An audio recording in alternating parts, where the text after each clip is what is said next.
The day started like any other. The school hallways were alive with the usual chaos. Students talking, laughing, and moving from class to class. But for Leo, every sound, every movement felt distant. He had been waiting for this day, even if he didn't know exactly when it would come. Something inside him told him it was time. For months, he had trained in silence, enduring every insult, every shove, every laugh, all while growing stronger. His fists were no longer soft, his legs no longer slow. He wasn't the same kid who had first stepped into Sal's gym, gasping for breath after just a few minutes of running. He had changed, and today, the world was about to see it. It happened in the cafeteria. Leo had just gotten his lunch, a simple tray of chicken nuggets and fries, when he heard it. The familiar voice, dripping with mockery. "Hey, doughboy, looks like you got enough food for a whole army." The voice belonged to Ricky, of course. His usual crowd stood behind him, laughing, waiting for their daily entertainment. Leo didn't react.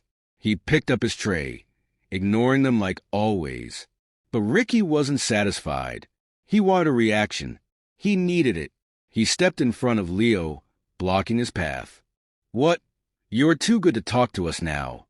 He smirked and looked at his friends. "I think Doughboy needs a reminder of his place." Before Leo could react, Ricky slapped the tray out of his hands. Food splattered across the floor. The cafeteria went silent. Conversation stopped. Everyone turned to watch. Leo stared at the mess on the ground, the half-eaten nuggets, the spilled milk, the ketchup smeared across his shoes. He clenched his fists. Sal's voice echoed in his mind. A Real fighter knows when to strike. Leo looked up. He wasn't shaking. He wasn't backing down. For the first time, he stared directly into Ricky's eyes. And Ricky hesitated. It was just a flicker, just for a second.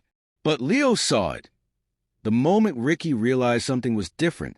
"Pick it up." Leo's voice was calm, steady. It wasn't a plea. It was a command. Ricky blinked, caught off guard. Then he laughed. "Or what?" Leo didn't answer. He just took a step forward. Ricky's smirk faltered. But he couldn't back down now. Not in front of everyone. He shoved Leo's shoulder. "You gonna cry, fat boy?" Leo moved before Ricky even knew what happened. A sharp jab, clean, precise, snapped Ricky's head back. Gasps erupted around them. Ricky stumbled, eyes wide in shock. Leo didn't give him time to recover. He stepped in, footwork smooth, controlled, his body moving on pure instinct. Another jab, this time to the ribs, knocking the wind out of him. Then a right hook, fast, powerful. Ricky crashed onto the floor. The cafeteria exploded in chaos. His friends rushed forward, but Leo didn't flinch. He was already moving, dodging a wild punch from one of Ricky's goons. His training took over. Duck, weave, counter. A swift uppercut sent the second guy sprawling. The third hesitated, his fists raised, but Leo could see it in his eyes, fear. Leo just stared at him, and the kid backed away. By now, Ricky was groaning on the floor, holding his jaw. His friends stood frozen, too stunned to react. Leo exhaled, letting his fists relax. He didn't feel anger. He didn't feel satisfaction. He just felt calm. He turned and walked away. And as he did, he heard whispers ripple through the cafeteria. "Did you see that?" Leo just knocked Ricky out. What the hell happened to him? Leo didn't stop. He didn't need to hear anymore. He had nothing left to prove. But Ricky and his friends would never forget.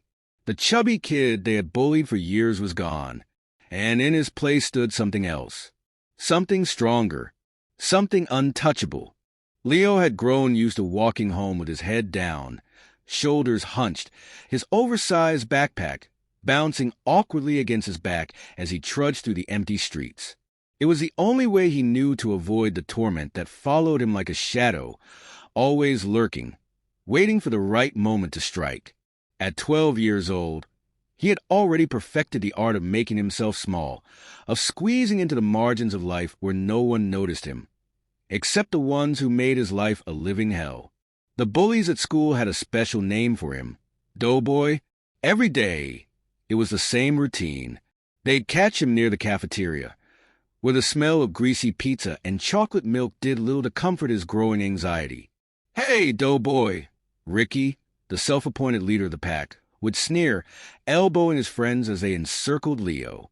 "You save any snacks for us, or did you eat them all already?"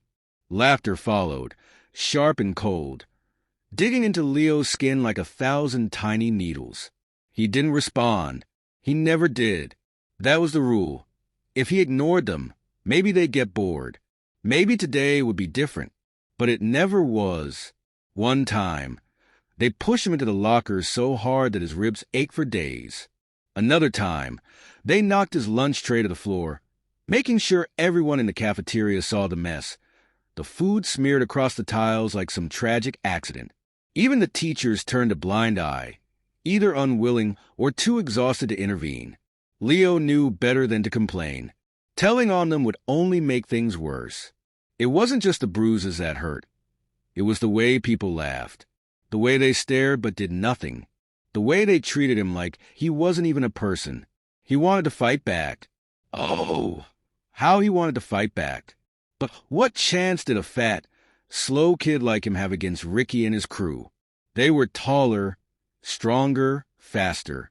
Ricky played football. His friends wrestled. Leo, he barely passed gym class. But what the bullies didn't know, what no one knew, was that Leo wasn't just some helpless punching bag. He had a secret. A fire burned inside him, one that had been simmering quietly beneath the surface for as long as he could remember. When the world pushed him down, he didn't just take it anymore. He pushed back, in his own way. Every afternoon after school, after the taunts and shoves and cruel jokes, Leo didn't go straight home like everyone thought he did. He took a different path, one that led to a dingy little boxing gym tucked away behind an old gas station, a place that smelled like sweat, leather, and determination. There, under the watchful eye of a grizzled old trainer named Sal, Leo was learning how to fight. Not just throw punches, but really fight. Footwork, composure, strength. He wasn't ready yet. Not by a long shot, but every bead of sweat, every aching muscle. Every moment he spent in that ring was another step toward the day he could finally stand tall. He never told anyone. Not his parents, not his teachers, and certainly not the bullies. This was a secret. His weapon. His way out. At night, when he lay in bed, staring at the ceiling, he imagined the moment. The day when Ricky and his crew would try to corner him again. The day they pushed too far, expecting him to cower like always. The day he'd finally show them that the kid they called Doughboy wasn't afraid anymore. He wasn't just some chubby kid they could torment for fun. He was something else now. Something they'd never see coming. Leo's sneakers slapped against the cracked pavement as he ran through the dimly lit back streets of his neighborhood. It was barely dawn. The sky still a deep shade of purple, and the only sounds were the rhythmic thud of his footsteps and the occasional bark of a stray dog. The cold air stung his lungs, but he didn't slow down. He couldn't. Not if he wanted to change. Every morning, while the rest of the world still slept, Leo ran. At first, it was torture. His lungs burned, his legs ached, and his body screamed at him to stop. He wasn't built for running, not like Ricky and his friends, who were naturally athletic. But that was the point. He wasn't going to stay the same. The gym had become his sanctuary, and Sal, the old-school trainer who ran the place, had made it clear from day one. If you want to fight, you gotta move first. The gym was nothing special. Just a battered warehouse with peeling paint and the constant stench of sweat. But to Leo, it was sacred ground. The first time he stepped inside, he felt something shift.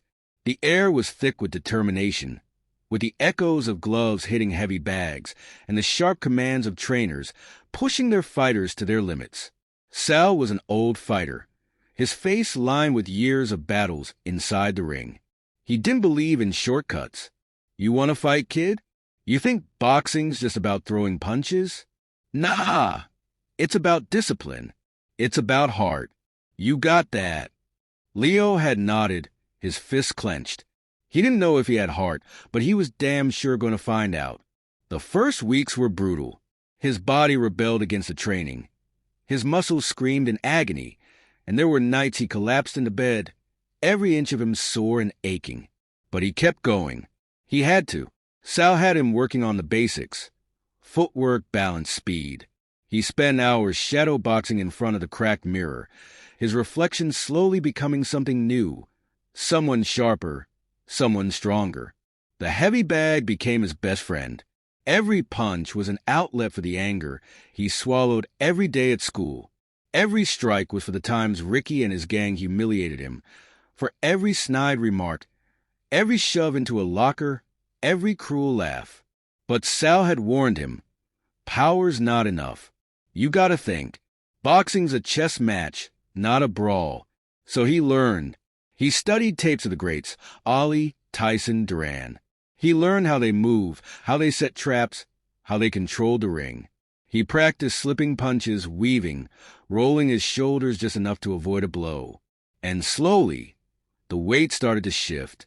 The fat he carried began to melt away, replaced by lean muscle. His arms no longer jiggled when he moved. His shoulders broadened. He didn't just look different, he felt different. At school, no one noticed. Leo still played his role.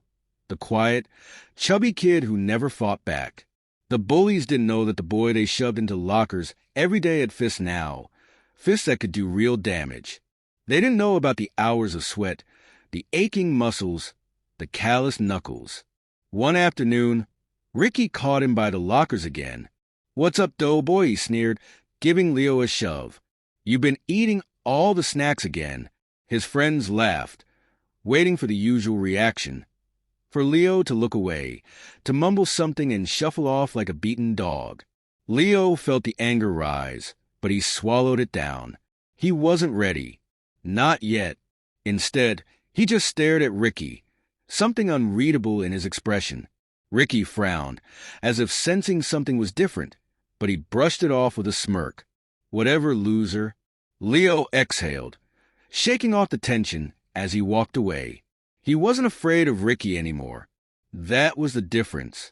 And when the time came, Ricky would know it too. At the gym that night, Sal watched Leo hit the heavy bag, his movements sharper, his punches crisp and controlled. "You're getting there, kid," the old man grunted. "But you're not ready yet. A Real fighter knows when to strike. You wait for the right moment. You hear me?" Leo nodded. He heard him loud and clear. He just hoped Ricky and his friends were ready when that moment finally came.